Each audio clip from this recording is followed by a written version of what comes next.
Reka nizere ko aho uri mu bice bigiye bitandukanye we wakoze subscribe kuri Musafi TV, ibintu bye bikomeje bigenda fresh sana cyane. Muri trending news zikomeje kugenda zitrendinga kuri platforms nyinshi zigiye zitandukanye.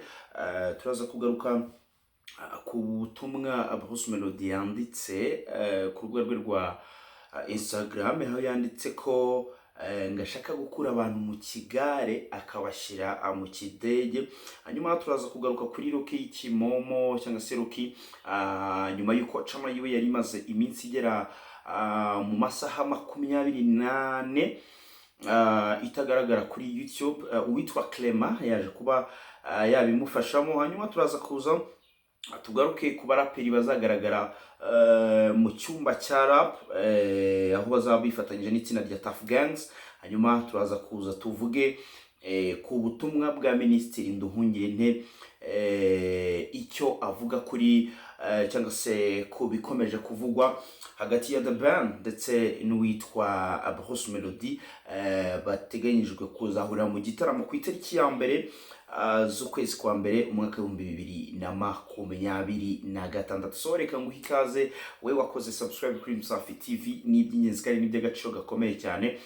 Hanyuma nawe utarakora subscribe nicyo gihe kugira ngo ukore subscribe, like na share kugira ngo trending news zijye zikugeraho ku gihe, ama ibintu bibashe kuba byagenda neza cyane. Nkuko bikomeje kugenda bigarukaho mu biganiro by'imyidagaduro hano mu gihugu cy'u Rwanda, ndibaza nashidikanya ko inkuru ikomeje kuyobora izindi nkuru hano mu gihugu cy'u Rwanda ari inkuru ya Bruce Melody ndetse n'uwitwa The Ben, aho uwitwa The Ben yaje kuba yatumira Bruce Melody mu gitaramo kizaba ku itariki ya mbere z'ukwezi kwa mbere umwaka wa 2026. Ariko ni igitaramo twakita kari bato y'abana bahanzi bombi kugira ngo hamenyekane uwo twakita kari umwami w'umuziki nyarwanda.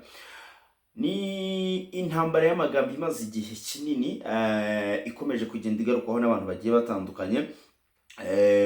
Mu minsi yashize ubwo hatangagwa ibihembo bya Isango na muzika, uwitwa The Ben yavuze ko ngo kugira ngo ni ati bahagaritse umuziki kano kanya, ati Bruce Melody byamusaba imyaka 10 kugira ngo abashe kuba yatwara ibihembo yatwaye. Bamwe bakaba barabifashe nkaho ari gukomeza guterana amagambo, nkaho ikomeje kuba yari intambara y'amagambo.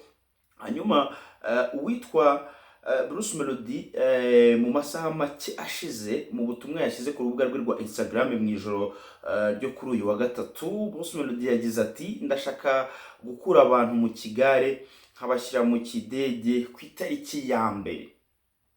Right, nuvuga ngo ashaka ko ku itariki ya mbere aribwo abantu bazava mu kigare. Ikigare avuga ni abafana bandi, n'abafana bari mu kigare, bagendera mu kigare, n'abafana bakunda Ben, ariko akababwira ko ku itariki ya mbere z'ukwezi kwa mbere aribwo azabakura mu kigare akabashira mu kidege. Ayo ni amagambo yaje kuba yatangazwa n'uwitwa Bruce Melody kuri icyo gitaramo kizaba ku itariki ya mbere z'ukwezi kwa mbere. Akaba anavuga ko yarangije kuba yategura buri kimwe cyose, ndetse n'itsinda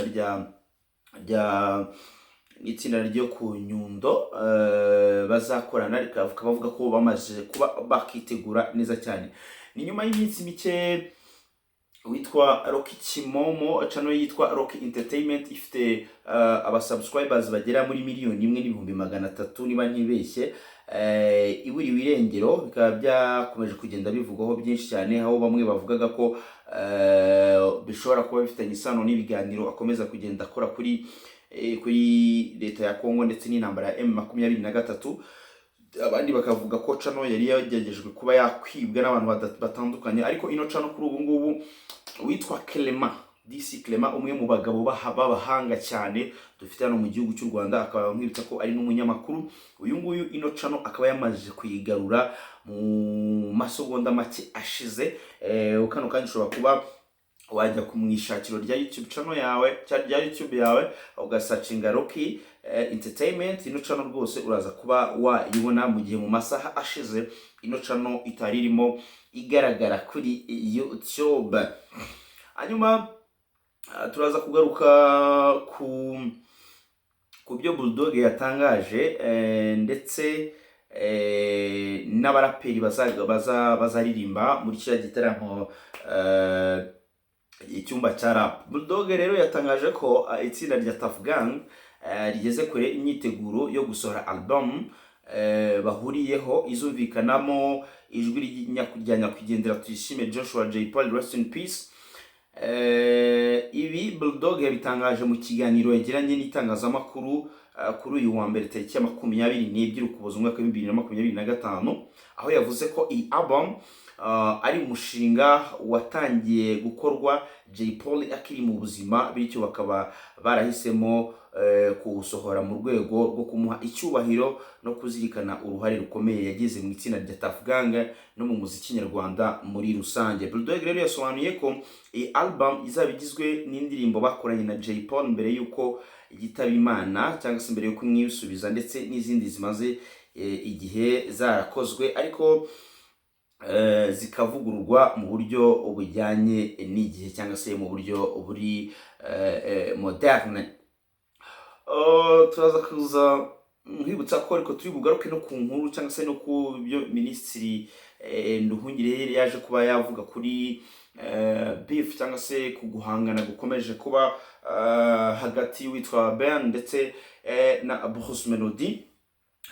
Uyu mujene rero baraperi rero bazaririmba mu cyumba cya rap, bakaba bamaze kuba bakakirwa ndetse bakiriwe na Minisitiri w'Urubyiruko n'Iterambere ry'Ubuhanzi. Ni umunyamabanga uhoraho muri Minisiteri y'Urubyiruko n'Iterambere ry'Ubuhanzi, Ngabo Breve, yakiriye abaraperi rero bitegura kuririmba mu cyumba cya rap. Baganiriye ku hazaza n'ubuhanzi mu Rwanda, hibandwa by'umwihariko ku njyana ya hip hop ndetse n'imbogamizi n'ibisubizo byafasha kurushaho kwagura inganzo y'abana bahanzi. Abo baraperi rero bazaririmba mu cyumba cya rap. Ni igitaramo kizabera muri Zaria Court ku itariki ya 26 Ukuboza umwaka wa 2026. Ni igitaramo rero cyatumiwemo abarimo Bulldog, Fireman, Green P, P-Fla, Riderman, Dani Nanone, JC, Logan Joe, Bruce the First, Kenny Sol ndetse na Young Grace, harimo n'uwitwa Fifi Raya. Indi nkuru yakomeje gusa naho yabaye shocked cyangwa se yatunguranye, ni inkuru y'uwitwa P-Fla. P-Fla yaje kuba yatangaza amagambo akomeye. Ni umuraperi nk'uko mubizi, ni umuraperi witwa P-Fla yahuze mu itsinda rya Tuff Gang, cyane ko nawe azaba ari mu bazitabira cya gitaramo kizabera muri Zaria Court, icyumba cya rap. Uyu muraperi rero yagaragaje ko bitumvikana ukuntu muri BK Arena habamo ifoto ya Diamond Platnumz mu gihe we umaze imyaka 20 atayirimo. Ati yabigarutseho ubwo yari mu kiganiro n'itangazamakuru gitegura kiriya gitaramo cy'icyumba cya rap kigiye kuba control yacyo ya kabiri. P-Fla yerekanye ukuntu atajya yiyumvisha kubona umuhanzi wo hanze y'u Rwanda atumirwa mu gitaramo runaka agahita ahabwa icyubahiro kurusha abahanzi b'imbere mu gihugu. Ni ibintu rero uwitwa P-Fla yaje kuba yagarukaho ubwo yarari mu kiganiro n'itangazamakuru baganira kuri album yabo izamurikwa ku itariki 23 z'ukwezi kwa mbere z'ukwezi kwa 12 umwaka wa 2026, aho atabyiyumvisha ukuntu nyine bafata umuhanzi utavuka mu gihugu cyangwa utavuka mu Rwanda akarutishwa abahanzi bo mu gihugu mimbere. Ni ibintu rero avuga ko atumva fresh no. Nyuma yuko tugana ku musozo, reka manze ngusabe gukora subscribe, like na share kugira ngo tubashe kujya tubana mu biganiro byinshi biba bitandukanye maragiye ngutegurira hano kuri Musafi TV, ari nako tugaruka ku butumwa cyangwa se ku byo Minisitiri w'Ububanyi n'Amahanga n'Ubutwererane Ambassadeur Olivier Nduhungirehe yasabye urubyiruko ruhanganisha abahanzi abarimo The Ben, Bruce Melody kubihagarika. Yemeza ko kuri we The Ben ari umuhanzi w'ikirangirire udakwiye kugira undi bagereranywa mu Rwanda. Right? Impaka kwihangana hagati ya The Ben na Bruce Melody zashyushye kuva mu minsi mike ishize ubwo hamenyekanaga igitaramo New Year Groove kizaba tariki ya mbere Mutarama umwaka w'2026 kizahuriramo aba bahanzi bombi. Iri hangana rero ry'aba bahanzi bombi ryarushijeho gushyuha ubwo ubwabo baryinjiragamo mu buryo ubusa naho bweruye biturutse ku kiganiro n'itangazamakuru baherutse gutanga, ndetse n'ibihangano n'ubutumwa bombi bakomeje gushyira hanze. Minisitiri rero w'ububanyi n'amahanga n'ubutwererane Ambasaderi Olivier Nduhungirehe nawe yagize icyo abivugaho kuri izi mpaka zimaze igihe zishyushye. Yasabye rero urubyiruko ruhanganisha aba bahanzi gusigaho bakabitwara gake. Yagize ati ariko ibi bintu urubyiruko muhoramo byo guhanganisha abahanzi b'abanyarwanda muzabireke rwose. The Ben ni umuhanzi w'ikirangirire mu Rwanda utagomba kugiranwa n'undi uwo ari we wese. Umuziki ntabwo ari football aho ukunda ikipe yawe ugapinga izindi. Minisitiri Nduhungirehe yakomeje yibutsa abantu ko gukora ubuhanzi bivuna, kandi ko abantu bashobora gukunda abahanzi benshi birinze ubufana ku buryo abo badafana babasubiza inyuma. Ati nta muhanzi wo mu Rwanda utsinda igitego uwundi, ahubwo bose batsindira igitego u Rwanda, bagatsindira igitego abakunzi babo. Minisitiri Nduhungirehe kandi mu bihe binyuranye yashyigikiye abahanzi bombi, aho yitabiriye igitaramo cya New Year Groove cya The Ben cyabaye ku itariki ya mbere Mutarama uyu mwaka w'2025, cyari cyatumiwemo umuhanzi mukuru ariwe wari Otile Brown, ndetse akaba yarakitabiriye nyuma y'iminsi mike anitabira icya Bruce Melody yumvishirijemo abakunzi be album ye yitwa Colorful Generation.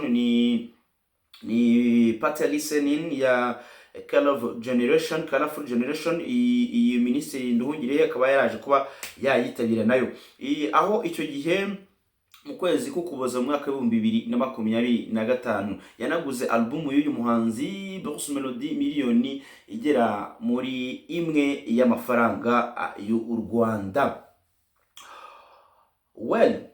Ngayo nguko uko bimeze. Ayo niyo makuru akomeje kugenda avugwa muri kino gitondo kuri platforms nyinshi zigiye zitandukanye.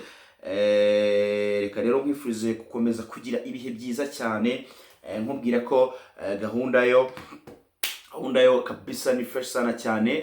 Makuru ni menshi, ariko cyane cyane tugaruka ku makuru ya showbiz entertainment, ndetse tugaruka no ku makuru ya cinema hano mu gihugu cy'u Rwanda, ari nako tugaruka muri showbiz entertainment yo kwisi yose, twakubita muri East Africa ndetse n'ahandi kwisi. So reka nkwifuza komeza kugira ibihe byiza cyane. Wowe tubana umunsi ku munsi. Nshimira cyane mwebwe mwese mukomeje gukora subscribe kuri uno muyoboro, ni iby'ingenzi kandi n'iby'agaciro gakomeye cyane. So reka nkwifuza gukomeza kugira ibihe byiza cyane, nkuko bisanzwe. You call me Safi Tiger.